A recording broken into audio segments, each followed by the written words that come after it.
जय हिंद दोस्तों। हमें लग रहा था कि हम बांग्लादेश की जो टेक्सटाइल सेक्टर है उनको हिट करेंगे तो उससे जो बांग्लादेश है वो बैकफुट पे आ जाएगा, क्योंकि बांग्लादेश के अंदर हमेशा से जो है भारत विरोधी घटनाएं हो रही थी। बहुत दिन से आप लोगों ने देखा होगा वहां के अंदर जो जमात है उसको खुली छूट दे दी गई थी कि वो भारत विरोधी जो भी काम चाहे वो कर सकता है। लेकिन उसके बाद में अब बांग्लादेश के अंदर एक ट्रेड डील हो जाती है, और ये ट्रेड डील जो है अमेरिका के साथ में होती है। जब अमेरिका के साथ में ये ट्रेड डील होती है तो अमेरिका इतना ज्यादा बांग्लादेश को बेनिफिट दे देता है, तो उससे जो इंडिया का अपीरियल मार्केट है वो बहुत ज्यादा मुसीबत में आ जाता है। तो इस चीज को लेकर भारत के अंदर काफी ज्यादा न्यूज बनी हुई है। आप लोगों ने देखा होगा कि थोड़े दिन पहले ही बांग्लादेश की जितनी भी टेक्सटाइल इंडस्ट्री थी उन्होंने बांग्लादेश की गवर्नमेंट से ये कह दिया था कि यदि इसी तरह से ड्यूटी फ्री यान भारत का हमारे यहाँ पे आता रहा तो हमारी जो टेक्सटाइल इंडस्ट्री है वो पूरी तरह से ठप हो जाएगी। ये बांग्लादेश की खुद जो टेक्सटाइल इंडस्ट्री के ओनर्स है उनके द्वारा कहा गया था। उन्होंने यहां तक कहा था गवर्नमेंट को कि हम आपको 72 घंटे का अल्टीमेटम देते हैं, यदि आप इस 72 घंटे में इस समस्या को रिजोल्व नहीं करते हो तो फिर बांग्लादेश की जो टेक्सटाइल इंडस्ट्री है उनको खत्म कर दिया जाएगा। लेकिन फिर बाद में खबर निकल कर आती है कि इन इंडस्ट्रियों ने वहां की गवर्नमेंट से यह कह दिया है कि आप अब इसका कोई सोल्यूशन ना ही निकालो तो बेहतर है, क्योंकि अब अगर आप सोल्यूशन निकाल भी लोगे तो भी हम इस कंपनी को नहीं चला सकते, इन जो इंडस्ट्रीज है इनको नहीं चला सकते। हमने ये सब कुछ करके बांग्लादेश की जो रीढ़ की हड्डी थी उसको तोड़ने की कोशिश की, जिससे कि बांग्लादेश भारत के खिलाफ कोई भी कार्य ना करे, उसको समझ में आए कि भारत उसके लिए कितना ज्यादा इंपॉर्टेंट है। लेकिन अब अमेरिका के साथ में जो ट्रेड डील हो गई है उससे बांग्लादेश वापस से रिवाइव करने लगा है, और भारत जो है वो अब उस स्थिति में आने पर खड़ा हो चुका है जो कभी बांग्लादेश हुआ करता था। तो आज हम इसी चीज के बारे में पूरा जानते हैं कि क्या बांग्लादेश के साथ ये ट्रेड डील होने से भारत वाकई में पूरा नीचे आ सकता है, या फिर भारत के पास अभी कोई और चांस थोड़ा बाकी है जिससे बांग्लादेश के सामने वो उसी लेवल पर आकर के खड़ा हो जाए जहां पर आज बांग्लादेश को अमेरिका ने खड़ा करके रखा है। तो जय हिंद दोस्तों, मेरा नाम है कपिल और मैं आप सभी का स्वागत करता हूं एजुकरेंट इंडिया पर। थोड़े दिन पहले एक खबर आपको याद होगी जब भारत और यूरोपियन यूनियन के बीच में एक ट्रेड डील हुई जिसका नाम है मदर ऑफ ऑल डील्स। इस ट्रेड डील के बाद में लग ये रहा था कि अब जो भारत है वो यूरोपियन यूनियन के अंदर इतना ज्यादा बेनिफिट लेगा जिससे कि बांग्लादेश का जो अपीरियल मार्केट है वो यूरोपियन यूनियन में चलना बंद हो जाएगा। होता क्या था, ये जो यूरोपियन यूनियन कंट्री है इन्होंने बांग्लादेश को लिस्ट डेवलप कंट्री के अंतर्गत रखा था, जिसमें ये बांग्लादेश के ऊपर 0% टेरिफ लगाते थे बांग्लादेश से आने वाले कोई भी अपीरियल कपड़े जो होते थे उसके ऊपर। लेकिन भारत के ऊपर इस तरह का नहीं था। तो भारत क्या करता था, भारत भारी मात्रा में जो टेक्सटाइल है वो बांग्लादेश को भेजता था, और फिर बांग्लादेश उसको अपीरियल करके यानी कि उसको रेडीमेड बना करके और फिर यूरोपियन यूनियन में बेचता था, जिससे कि काफी ज्यादा मात्रा में बांग्लादेश का कपड़ा बिकता था और भारत का टेक्सटाइल बिकता था बांग्लादेश में। तो इस तरह से रोटेशन चल रहा था। लेकिन भारत ने जब यूरोपियन यूनियन के साथ में ये डील करी तब हुआ क्या कि भारत का कपड़ा भी 0% टेरिफ के साथ में अब यूरोपियन यूनियन में बिकने लगा। तो बांग्लादेश को ऐसा लगा कि ये तो जहां पे बांग्लादेश एज ले जा रहा था वहां पे भारत आ जाकर के खड़ा हो गया। तो अब जो भारत है वो सीधे यूरोपियन यूनियन में कपड़ा बेचेगा तो बांग्लादेश का जो टेक्सटाइल मार्केट है वो पूरी तरह से ठप हो जाएगा। इस तरह का काम भारत ने किया था बांग्लादेश को हिट करने के लिए। लेकिन फिर जो ये मोहम्मद यूनस है इनको ये समझ में आ गया कि यदि इसी तरह से चलता रहा तो बांग्लादेश की जनता को समझ में आ जाएगा कि अब बांग्लादेश का जो टेक्सटाइल है वो यूरोपियन यूनियन में वैल्यूएबल नहीं रहेगा, क्योंकि भारत का जो टेक्सटाइल है वो क्वालिटी में ज्यादा अच्छा था। तो भारत के कपड़े की जो डिमांड है वो यूरोपियन यूनियन और अमेरिका दोनों जगह काफी ज्यादा थी। इसीलिए इसने ये सोचा कि यदि ऐसा ही रहा तो मैं तो चुनाव में हार जाऊंगा। तो आप जानते हो 12 फरवरी यानी कि आज ही के दिन जो है बांग्लादेश में चुनाव शुरू हो चुके हैं। अब यदि इसे बांग्लादेश में चुनाव जीतने हैं तो इसने अमेरिका को जो है सहारा बनाया। उसको पता था कि भारत के साथ में अमेरिका की डील हो चुकी है।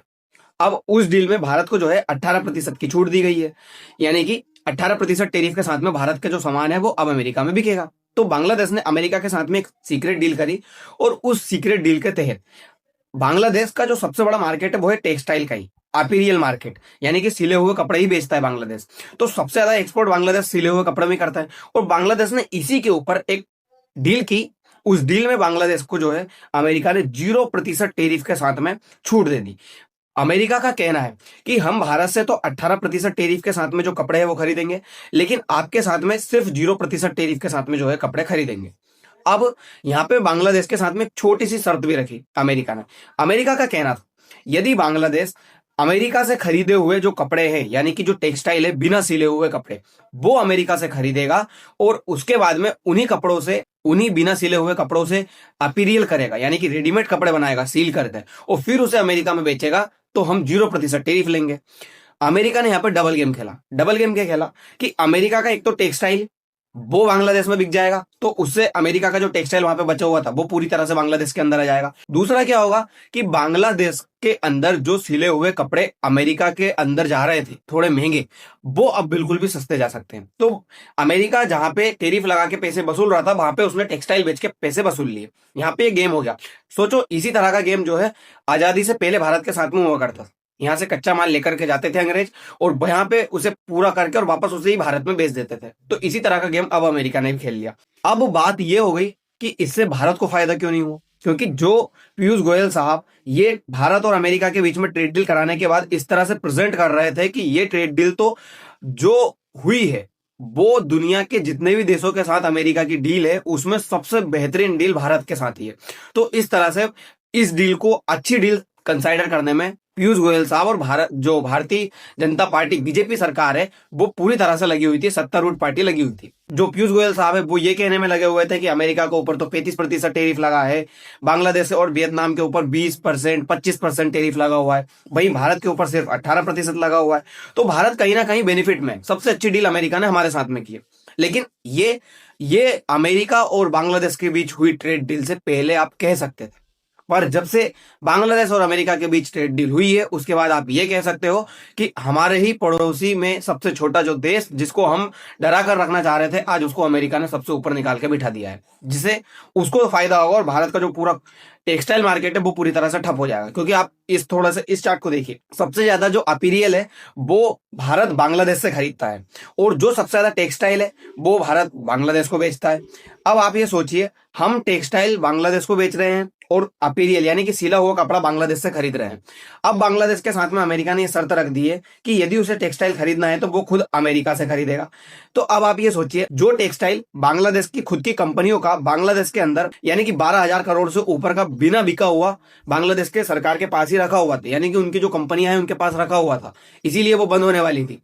अब वही सिचुएशन भारत के साथ बनेगी। भारत का जो टेक्सटाइल है वो बांग्लादेश नहीं खरीदेगा, क्योंकि हम बांग्लादेश को सबसे ज्यादा बेचते थे। अब बांग्लादेश हमारी जगह अमेरिका से खरीदेगा, तो भारत का जो टेक्सटाइल है वो पूरी तरह से ठप हो जाएगा। अब टेक्सटाइल का किससे बनता है? टेक्सटाइल बनता है कॉटन से। तो मतलब भारत के जो कॉटन किसान है, जो कॉटन पैदा करते हैं, वो भी बिकेगा नहीं, भारत का कॉटन भी नहीं बिक पाएगा, जिससे भारत के कॉटन की वैल्यू भी कम हो जाएगी, डिमांड कम हो जाएगी, तो प्राइस कम हो जाएगा। यानी कॉटन से भी हमें घाटा हुआ, टेक्सटाइल से भी हमें घाटा हुआ, हमारे पास जो हमारा टेक्सटाइल है वो काफी ज्यादा मात्रा में जमा हो जाएगा। तो भारत को कितना बड़ा ये सर्कल में नुकसान दे रहा है अमेरिका, आप यहाँ पे सोचिए। उसने एक तरह से भारत के साथ में डील करके ये बता दिया कि मैंने भारत के साथ में ट्रेड डील कर ली है, जिसमें उसने पूरी तरह से बेनिफिट खुद के लिए लेके गया, क्योंकि वो 0% टेरिफ के साथ में खुद की जो वस्तु है वो भारत के अंदर बेचेगा, और भारत की जो भी वस्तु है वो 18% टेरिफ के साथ में अमेरिका के अंदर जाएगी। तो वहां पे तो उसने बेनिफिट ले गया, और बांग्लादेश के साथ में गेम करके, ये ट्रेड डील करके भारत को नुकसान भी दे गया। मैंने आपको बहुत पहले बताया, अमेरिका किसी का सगा नहीं है। अमेरिका के जो पुराने राष्ट्रपति तक हुआ करते थे, वो उनका ये कहना था कि अमेरिका का ना कोई परमानेंट दोस्त है ना कोई परमानेंट दुश्मन है। अमेरिका यदि गेम खेलता है तो पूरा अपने इंटरेस्ट के ऊपर खेलता है, चाहे वो डेमोक्रेटिक पार्टी से बना हुआ प्रेसिडेंट हो या फिर रिपब्लिक पार्टी से बना हुआ प्रेसिडेंट हो, दोनों ही कभी दोस्ती का रोल नहीं निभाएंगे, चाहे वो ट्रंप हो चाहे वो बाइडेन हो। तो आज यही सब कुछ हुआ है। आप देखिए, हम अमेरिका को काफी ज्यादा मात्रा में जो टेक्सटाइल है वो भेजते थे, लेकिन अब अमेरिका भारत का टेक्सटाइल नहीं खरीदेगा, क्योंकि यहाँ पे काफी ज्यादा नुकसान भारत को होने जाएगा। हुआ क्या, भारत के ऊपर अमेरिका ने 18% टेरिफ लगाया और बांग्लादेश के ऊपर 0% टेरिफ लगाया, जिसकी वजह से अब बांग्लादेश के जो कपड़े हैं वो अमेरिका के अंदर काफी ज्यादा बिकेंगे, और भारत के जो कपड़े हैं वो अमेरिका के अंदर कम बिकेंगे, क्योंकि भारत के ऊपर 18% टेरिफ लगेगा। मान लीजिए भारत के कोई कपड़ा 100 रुपए का था अमेरिका के अंदर, तो अब वो 118 रुपए का बिकेगा, और बांग्लादेश का 100 रुपए में ही बिकेगा।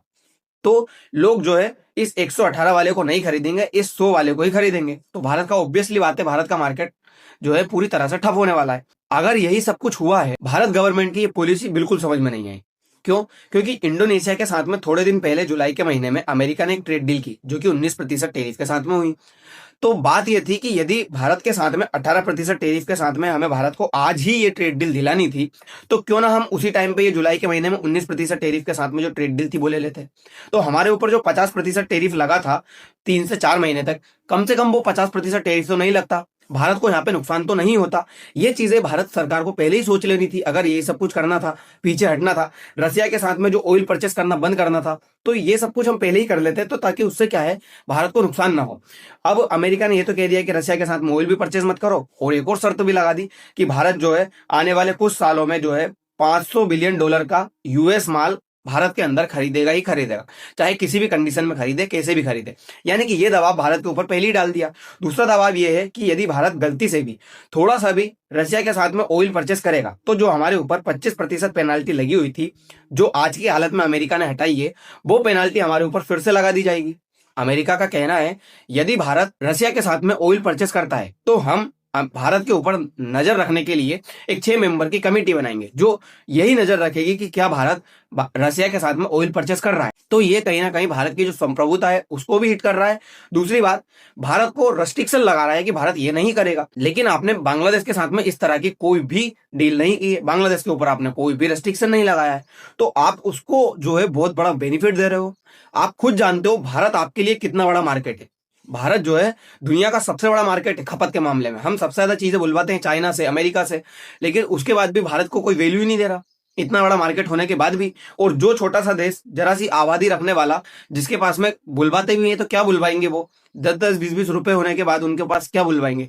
और भारत जो है इतना बड़ा होके बुलवा रहा है, लेकिन फिर भी भारत को वैल्यू नहीं मिल रही है।